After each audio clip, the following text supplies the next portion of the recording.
কারোর মনে হওয়ার কথা না, ওটা আত্মহত্যা।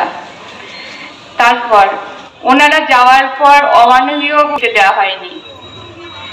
সেই 3 ঘন্টা এমনকি মেয়ের মা পায়ে ধরেছেন, তাকে মেয়ের মৃতদেহটাকে দেখতে দেওয়া হয়নি।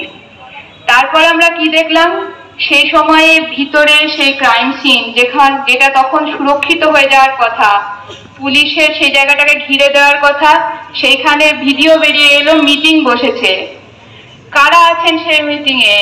প্রিন্সিপাল রয়েছেন, প্রিন্সিপালের আইনজীবী রয়েছেন, অন্য মেডিকেল কলেজের পিজিটি রয়েছে, অন্য মেডিকেল কলেজের ডাটা এন্ট্রি করার কাজ যারা আছে সে রয়েছে, যাদের কোনো মতেই ওই সময় ওখানে থাকার কথা নয়।